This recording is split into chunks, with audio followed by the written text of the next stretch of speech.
Bom dia, pessoal. Bom dia, pessoal do primeiro ano. Bom dia, boa tarde, boa noite, né? Já que é um vídeo gravado, e nós teremos aí a possibilidade de vocês assistirem, né? Debaterem esse vídeo aí em vários horários diferentes aí. Bom, nós vamos trabalhar hoje, né, a questão da arte brasileira, o segundo módulo de arte brasileira, na verdade, do caderno. A gente fala da missão francesa no Brasil e da arte academicista. Vamos tentar entender o que é isso aí. Bom, basicamente, né, tem que lembrar que a família real veio para o Brasil em 1808, chegando aqui no Brasil em 1808, fugindo de Napoleão Bonaparte. E se instaurou no Brasil, ficando aqui até 1821, quando Pedro I continua, né, dá uma continuidade ao império aqui, e há um retorno de Dom João, Dona Maria, Dona Carlota Joaquina, né, já que as cortes de Portugal exigiam a volta da família real. Bom, nesse contexto desse período, nós vamos perceber que em 1815, né, após a derrota de Napoleão, as pessoas ligadas ao iluminismo, ligadas ao pensamento napoleônico, ligadas, né, à própria Revolução Francesa e à era napoleônica, foram perseguidas na França e acabaram saindo de lá, né? Alguns ofereceram seus serviços à monarquia portuguesa que estava no Brasil naquele período. Bom, o que aconteceu? Feito o acordo, artistas, intelectuais, pessoas do mais alto garbo de conhecimento científico e artístico acabaram vindo para o Brasil, né, num acordo feito com a família real brasileira aqui. Bom, quem eram essas pessoas? Vamos lembrar. Artistas intelectuais oriundos do iluminismo, oriundos das guerras napoleônicas, ou seja, que apoiavam Napoleão, que tinham um pensamento liberal, chegaram no Brasil.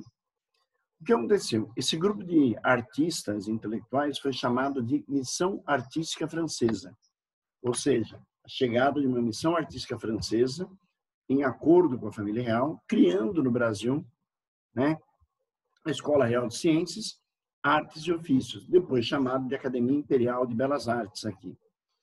Galera, se a gente analisar, até então a nossa arte era dominada pelo barroco, era dominada pelo aspecto religioso, era dominada pelo aspecto da contra-reforma do século XVII, né, início do XVIII, principalmente na região das Minas Gerais, como nós falamos na aula anterior.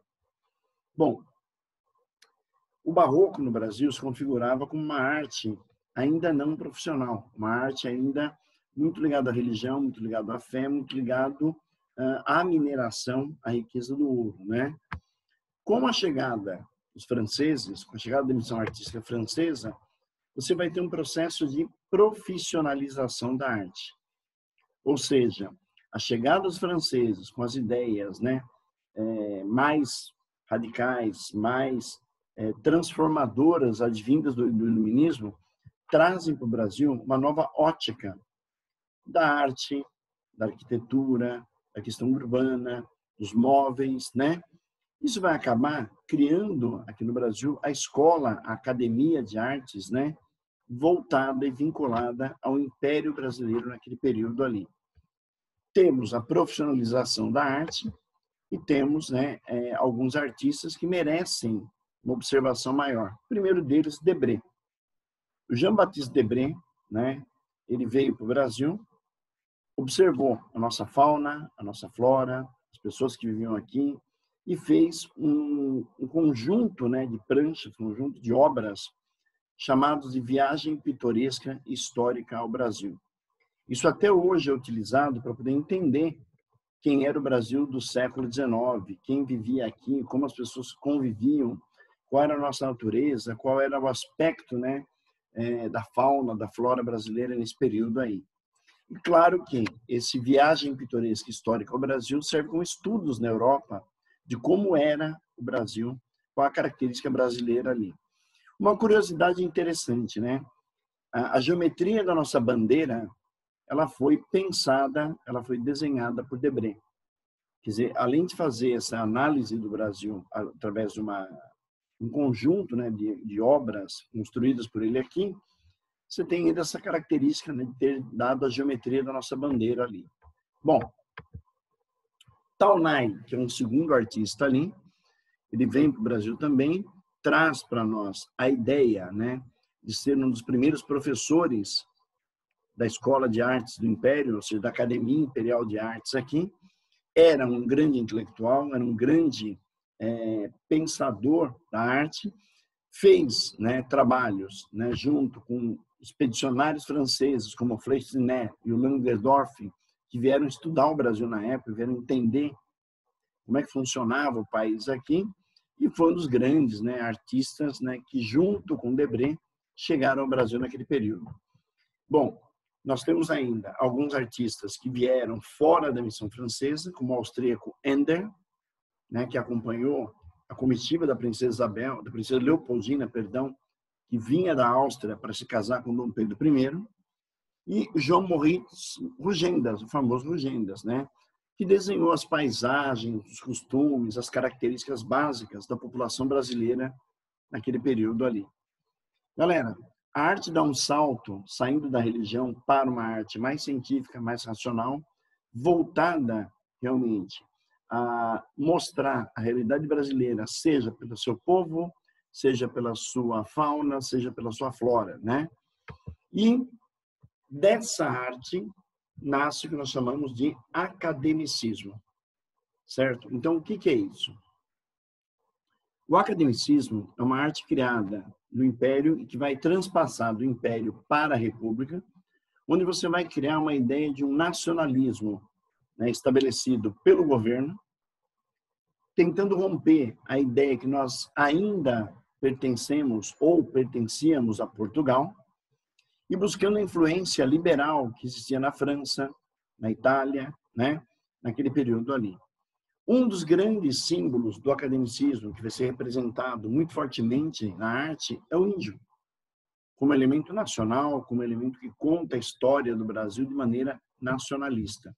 Então, nós temos Vitor Meirelles, nós temos o José Maria de Medeiros, nós temos o Antônio Parreiras, nós temos o Rodolfo Amoedo, que vão fazer obras retratando a figura do índio como elemento nacional, a figura do índio como grande símbolo da nacionalidade brasileira daquele período.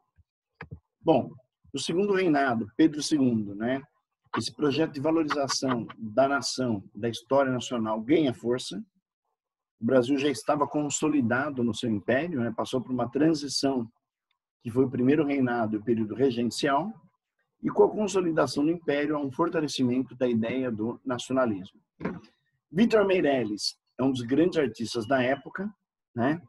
Ele estudou na Academia Real, ele conseguiu, né, sair do Brasil para estudar lá fora, pintou quadros importantíssimos, como a Primeira Missa no Brasil, que é um quadro utilizadíssimo por nós no nosso material, utilizadíssimo por nós em vestibulares, né? E esse mesmo Vitor Meirelles, né, que estudou aqui, foi professor da Academia Imperial, que estudou lá fora, que ganhou prêmios, ele pinta também a imagem de Moema, onde você traz a ideia do nacionalismo a partir do indigenismo. Primeira Missa, Moema, depois a Batalha dos Guararapes, que conta a história da expulsão francesa do Brasil, a Batalha, né, de Humaitá, o combate naval de Riachuelo, que falam da Guerra do Paraguai. Então, o artista viaja pela história do Brasil, concebendo para nós, né, ou construindo para nós, na verdade, uma imagem nacionalista, forte, né, trazida pelo Estado brasileiro ali. Pedro Américo foi um outro grande pintor da época, né? A maior obra dele, vocês estão vendo aí, foi o Independência ou Morte, né, que retrata o Grito do Ipiranga, né, em 1822. Outro artista que começou muito jovem, acompanhando os estudos naturalistas que eram feitos aqui no Brasil, passou na Academia Imperial de Belas Artes também, conseguiu estudar na Europa, trouxe a influência europeia francesa para nós no século XIX e acabou também lecionando na Academia Real de Artes. As grandes obras do Pedro Américo, com exceção, que eu já falei, do Grito de Independência, do Independência ou Morte, né, foram, né, a Fala do Trono, o Independência ou Morte, a Batalha do Havaí, que é uma batalha da Guerra do Paraguai, e essa imagem do Tiradentes esquartejado, né? Galera, O Pedro Américo, diferente de outros artistas, ele transitou do Império para a República e foi reconhecido como um grande artista na época imperial e também na época republicana. Essa obra ao lado, Tiradentes, né, Esquartejado, ela tem uma característica extremamente nacionalista. Por quê?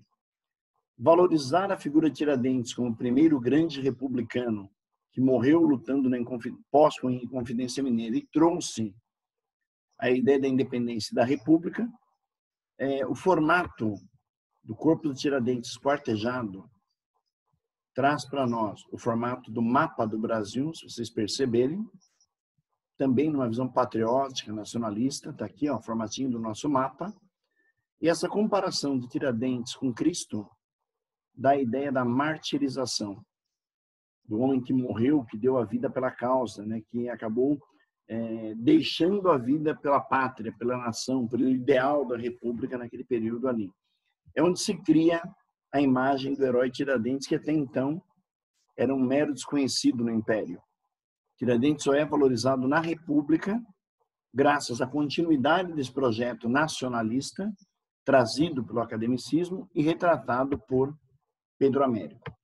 Galera, o academicismo, ele é um momento de nacionalismo, ele é um momento de mostrar o elemento nacional, contar a história do Brasil de maneira heróica, com seus heróis, com seus mártires, com aqueles que libertaram, que lutaram, que defenderam o país, né? Então, é uma grande propaganda, tanto do Império, muito forte no Segundo Reinado, quanto da República, no início da República, com o Marechal Deodoro.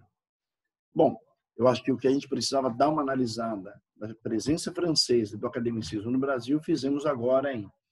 Na próxima aula, que eu vou estar enviando junto com essa, até em função da semana passada ter sido um feriado, a gente vai trabalhar um pouquinho, basicamente, né, da arte brasileira 3, falando da Semana de Arte Moderna, do modernismo, né, e, consequentemente, né, da arte contemporânea aqui no Brasil. Tá bom, galera? Agradeço vocês novamente, obrigado pela atenção e vamos para a nossa próxima aula daqui a pouquinho. Um abraço. Tchau, tchau.